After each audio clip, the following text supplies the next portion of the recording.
and welcome to The Embodied Psyche. I'm Hannah Bernstein, and I'm here with my friend Philip Martin.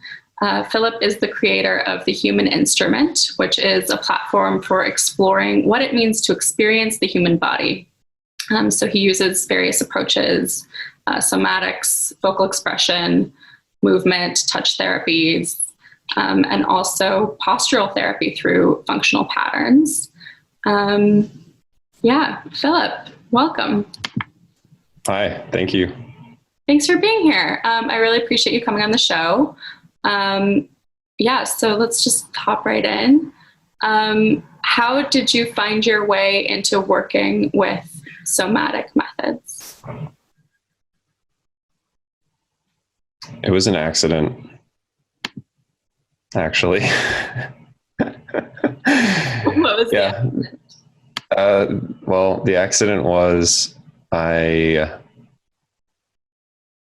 was in Guatemala and I had never taken any psychedelics, and I ingested some quantity of mushrooms with a group of people I really trusted. And at one point, someone that I was with, I had a really strong connection with, she took another form of plant medicine that's really intense. It's called salvia. And it's really fast. It only takes about 15 minutes for the whole cycle of that experience. During that experience, I was charged with the responsibility of grounding her because I was sober by that time. So they said, hey, you're going to hold her hand. Whatever happens, you stay with her. So I'm sitting there holding her hand. She smokes this thing, starts to have an experience. I'm just watching her breathing. And then I had this moment where I blacked out for a second, and I came back, and then I just started weeping. And that I cried for like 40 minutes. And that was my first experience dropping in with someone as they had a somatic experience, because she had her own somatic experience with this medicine. And we were so in tune after 7 or 8 hours of meditating together in the mushroom journey. I went right in with her, and that was the first time that I had a somatic experience like that. And that was like, oh. I came back to the US, and within 4 months, I was enrolled at IPSB in Culver City taking classes in massage. Okay. So that was the accident that led me to now I have all this. I'm discovering my own sensation and somatics and all this stuff that started coming out of that, because I didn't have that kind of embodied experience of feeling things. I really didn't feel things because of my own history of dissociation through video gaming and other stuff like that. I didn't feel things. And then I started to feel things, and I was like, oh, this is juicy. So, yeah, I imagine a lot of people can relate to that, because so much of our society is geared toward these more cognitive processes. I still have curiosity, though, around this particular experience. You mentioned the emotionality of it, the tears coming forward and feeling really connected to her. But I didn't hear yet what felt somatic about it. What was the embodiment component of this dropping in? So that's kind of what I touched on second, which is that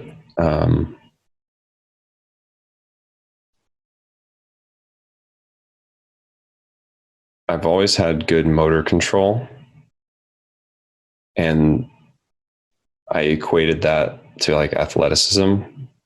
However, I didn't feel. I didn't feel feelings. I didn't have an internal sensation when I'm elated. It was all cognitive. So once this started shifting, I actually started to feel things inside my body. I started to feel tensions or resistance or heightened states if I'm excited or anxious, or I started to become more present to these sensations inside myself that when I was from the age maybe 12 to 25 or whatever, I had no concept of these sensations. I didn't really feel. I was just a cognitive process walking around that had motor control. Now what started shifting is I actually was feeling this, I guess you could say, energy, or like feeling the having an interoceptive or like internal experience of my own body that I didn't have by way of that emotionality. I maybe hadn't really cried in like, I don't know, years before that, to be honest. Like that, you know, there was some, and like I said, I didn't feel things internally. That was the first thing that I was like, oh, I'm actually feeling a feeling. And that may not make sense, but that was the awareness, is like, oh, I'm actually feeling things. Like, what is this sensation? Because it took me off guard. I'm like, what? And it started showing up later and more. Like, what is this sensation? I don't even know what I'm feeling. You know, I mean, I'm like, this is 2015. So 8 years ago, or no, 8 years ago, 5 years ago. So I'm 28, like just starting to feel things in my body. What does this mean? Right. Anyway, so like, does that make sense? That does make sense to me. More from a relational perspective than a personal one, because I've always been a pretty feeling creature. But I think, and this is a topic I do want to get into with you as well, there tends to be kind of like polarity in a lot of relationships and things. So I've always found myself drawn towards like people who have a lot of like stoicism and kind of the cognitive Vulcan that you're talking about. Yeah. Like I do think there are some advantages to that state of being, to being really cognitive, aware, and like steady. But yeah, like you're mentioning, you lose touch with this kind of feeling, literal feeling, like feeling emotions in your body, feeling. So yeah, I guess I have a lot of curiosity around that awakening. When you woke up to your lived experience of feeling in a body, were there any downsides? Were there any difficulties? Were you confronting any like pain you'd buried or anything like that? Yeah. And what I would say to that is that the non-linearity of that, the fact that it's not predictable, the fact that it's uncontrollable, surrendering to being being a biological cascade, like that process, very, very uncomfortable, coming from being so cognitive and feeling like so, like you said, kind of level. And yeah, it's unpredictable. I know for me, if I go into a Tai Chi practice and I give it like a good 35, 40 minutes, I will have some kind of like emotional release almost every time. Most of the time I have no clue what's related to. Every now and then I'll like, something will happen and I'll have a very clear like connection. One time I was receiving body work and a friend was holding my neck, and she, I don't even remember what she said, but I just noticed I was holding, and I think either she knew that I was holding, but I noticed and I was like, oh, I'm holding. And then she asked, what is this? What do you think it's about? And I was like, it's the establishment. Like, it just was clear to me in that moment. Like, that was one of the few times where I'm like, oh, this is me being in a state of contraction around the state of the state of our society and like humanity in some ways, so yeah, that was like, oh wow, what a relief. Like, I know what this is related to. The other stuff is just, I don't even know what I'm uncovering a lot of the time. And maybe it's just, the feeling is, God, how long have I been holding on to this? That's usually the feeling I have when something unnoticed itself and like moves. And yeah, so it's not always comfortable, but it's fruitful. Yeah. That answers your question. It does answer my question. I do have more curiosity around, I guess, what I think of as that polarity and that awakening into the emotional body. I know it's not always like politically correct to talk about things in these terms, but part of my background is like Jungian psychology, and within that field, we talk about what's like archetypally masculine and archetypally feminine. And I know that you vibe with those descriptors sometimes. So to me, this seems kind of like a journey of awakening into more of the like traditionally feminine experience. And I noticed that as kind of like a pattern with a lot of my male friends right around age 28, 29, 30. There's like an awareness of that other side of self. And I was just wondering if you'd be willing to speak to that paradigm a little bit. Yeah.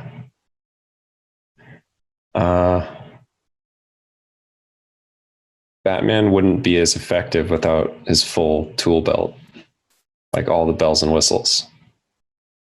So it's a little bit like that. Like if I'm existing solely in one aspect of this, which I don't think is really possible, but let's say I'm existing fully in this cognitive detached state, then I'm missing out on this whole other world.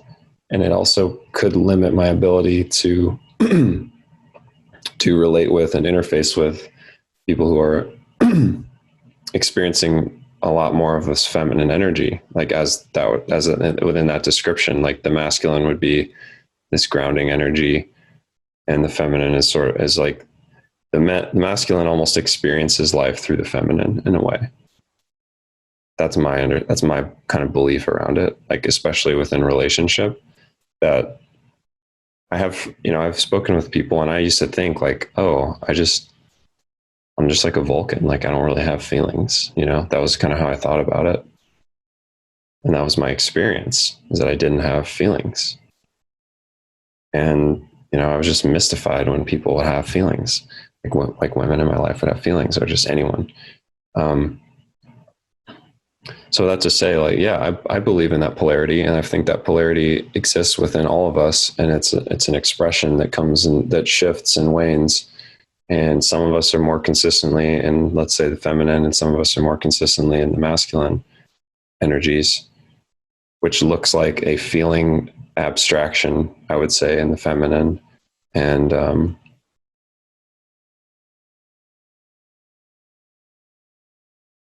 then the masculine, I would say, is like a grounding, almost it's described by a lot of people as like a rock, like being a rock for the feminine to kind of like rest on, or like wrap itself around, so that there's a place to connect down to the earth, as well as being in all these feelings. And I've experienced that, like on both sides of it. So yeah, I'm a believer in that polarity, and I see it playing out in a lot of ways. I know men who are very in their feminine, and men who are very in their masculine. And the feedback I've gotten is that I fall somewhere in the middle, and I know I can go to both. And that's been really nice. And it's important to be with both. I know that in my profession, there are a lot of women in bodywork and movement therapies. And I tend to be around a lot of women in the dance community that I'm in, contact improv. It's a heavily feeling oriented thing. And it's really important for me to be around other people in their masculine, so that I can like remain and like reconnect with my community there, because I'm out in the world of emotions so much with a lot of the folks around me, that it's really important for me to have that place where I can relax. Because it's a little bit of like, there is a little bit of that, like, okay, I'm the ground right now. So if I'm always running around being the ground, like when do I get to put my shield down, right? So that's what I've found in my men's circle, that I'm part of this men's circle. So like I have a place where I can go kind of just let go of that. Not that it's a responsibility, but not a responsibility to anyone else. It's something that I offer, like I willingly and lovingly offer, because I know how it is to be all spun out and not know where to go. And so to have someone just listen is a fucking priceless gift. And that's what I've found is one of my pinnacle offerings, is just the listening and holding space. Yeah. So. I mean, I'll editorialize for just a second here. Like, I do really appreciate that in our friendship. And yeah, I mean, like literally, something came up very recently where I was spinning out a little bit, and the fact that you offered grounding support was pretty essential. So I thank you for that, for being a friend who can provide that. And I'm also glad that you do receive that when you're in these spaces with other men. I guess before I knew about men's group through like your experience of men's group, I think I didn't really understand what that could provide for someone. Like, I've certainly benefited from like women's spaces, but I think I had this really false belief that women need that because we're, I don't know, we have a harder time out in the world and out in public. I had a really strong like anti-patriarchy narrative. But I also think like one of the downsides of the patriarchy paradigm is this onus we put on men to be like totally independent and totally self-sufficient. So if there's a space where you can get some of that group support, I'm all for it. I think that's wonderful, and maybe something more men need.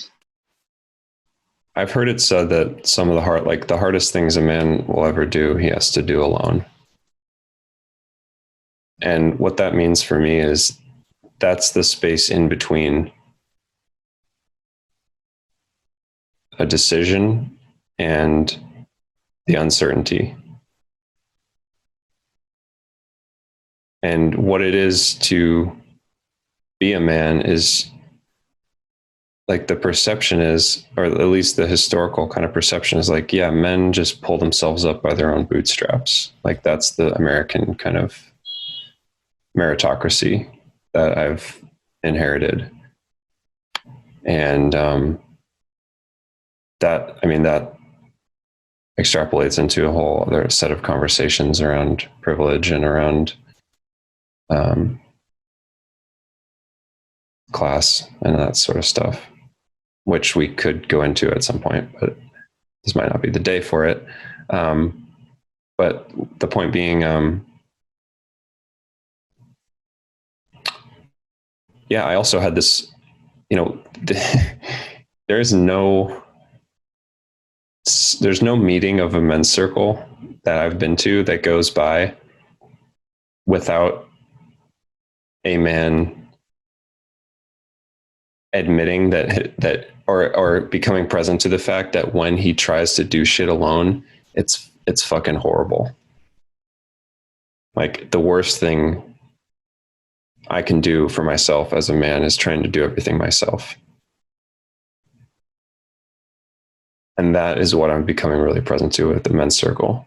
And that's what, speaking to your point, the perception is, yeah, men are just like do it alone motherfuckers who take it all on. And we are, and it doesn't work. So the work for us is reintegrating other men into our lives in such a way that we can be there, so that we hold the shields up like a phalanx together and go take on what we need to do. Not that we're all just alone. And that's where I think that's one of the problems that I've seen with the way that like for me and my perception of American society, that's one of the issues I've seen where it plays out, where like the community, I didn't feel a sense of community where I grew up. And I think that's a huge breakdown that comes out of the individualism that we've got in this society. So again, this is all spiraling. This will extrapolate out into a million different conversations, but the point being, yeah, like men being with men is very important from a ritual initiation standpoint, and from an accountability standpoint, and from just an energetic standpoint. So I definitely think like all of that's incredibly beautiful. And I'm so grateful that that's part of your process and available to a lot of men. I also can't help but bring a little bit of my critical eye. It's just how I show up. So I'm just curious, how does a space like Men's Circle deal with something like transmasculinity? Like, you acknowledged yourself that this paradigm of masculine and feminine is within each of us. Is there space for, transmasculinity within something like a men's circle? That's a great question. I don't see a problem with it myself. And this is something that is going to be, this is the future, that there will be groups. I'm sure there will be circles that are not inclusive for some time. And then there will be, and that's fine. That's their loss. And then there will be circles that recognize that masculinity is not the domain of men solely, like biologically male. Like that masculinity is something that everyone has access to. And if there's someone who identifies as a man and that's where they're at, then we can welcome that person. That's my point of view. And if there's an issue with that, if there's an issue with that in the leadership, then I would go to bat and or create my own thing. Because I don't want to associate with the exclusion of people of transmasculinity. Like any trans male, like I don't personally know anyone. And I know for me, if I meet someone who's a trans male and they would want to join a men's circle, like, yeah, fuck yeah. Get in the circle. Let's stand shoulder to shoulder. You're about to go to war. Like you're going to a war that I don't even understand. Like where that person, like what that journey looks like of transition. Like I don't even understand what that looks like. So you need all the motherfuckers you can get on your team. Let's go. I'm like really touched by that. I appreciate that. And I think, this beautiful thing of having community and having masculinity mirrored so you don't have to just be the rock all the time. I do think that's important to all kinds of men.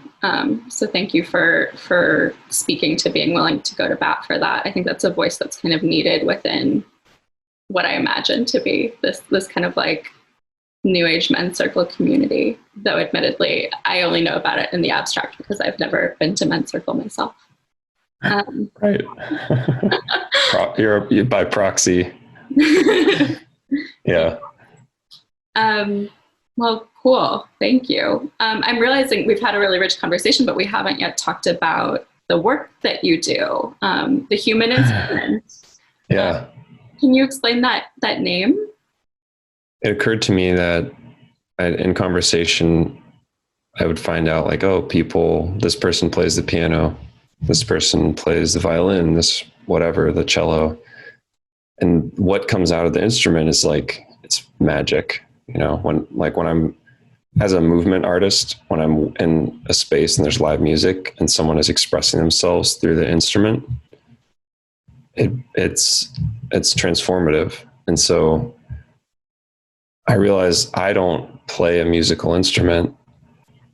I don't play a musical instrument. So like, yet the power of that expression cannot be denied. So that's the name came from that, which is we all have this shared experience of being in a body. Not all of us have a musical instrument training, yet an instrument is not just, it's not like, the word instrument for me does not mean it's not limited to music. Like a scientific instrument is a measuring device. So not only are we expressing through this thing, we're also like intaking information and measuring our experience. So this instrument is incredibly rich. And if I'm going to learn to work with people, like I need to have self-mastery in order to learn to work with people if they're going to tune their instrument. So that's sort of that's where the idea came from, is like, I want to be the, like, you mentioned the other day, like last night we were talking about a luthier, and yeah, like the master, flute maker, or like the master luthier, or the master like drum cymbal maker, like that person, that's like what I want. That's what I'm envisioning for myself. That's what the stake in the ground that I'm placing is, this is the instrument, the one thing that we all share, that I want to be in that conversation. So that's where the name came from. I was shocked no one had taken it. I'm like, how is this possible? No one is using this name. This is like the most obvious name to me. I Googled around, there's nothing. What? So yeah, that's where the name came from. Yeah. And within our conversation, I remember you mentioning that you feel like you have a knack for understanding really like finely tuned things. So whereas like if someone's working with Stradivariuses or whatever, they might really specifically understand the movement of sound through wood. Like to have this understanding of the way the human body works. So I'm just curious about that specificity, like the space you go into when you're feeling for body processes. I have one client who I started working with her maybe a year and a half ago, a year and a half. And I don't think she had ever had body work before. And what started to show up is that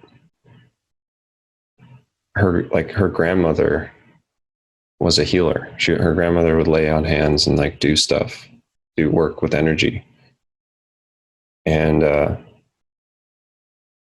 when she came in, she said that she felt the same, like she got the same vibe from me that she got from her grandmother. And that's why she kept working with me, is that like she felt the same level of presence and connectivity. And what she does is she works with horses, which are extremely sensitive animals. I mean, very intelligent. And what she does is rehabilitate injured and retired racehorses so that they can have another job, like a trail horse, or just like a home horse for someone to like ride around or whatever, or like do work. They can go out and do do like real horse work. And she's super sensitive and super aware and super intelligent. And what happened was, like, I can work with her the way that she worked with the horse. She has absolutely the capacity to work with people. It's just that her energy has gone toward working with horses. But that's what she experienced in the session, was that like, oh, I'm intuiting and listening and sitting with her and being present with her and all of her history and all of her like injuries that are existing in her body and all these compensations and stuck energy and all this stuff. Like, I'm present to her in that way that she's present to these horses. And so she was like, oh my God, like, I can't believe that I'm being seen in this way, and like what the transformation that came out of that.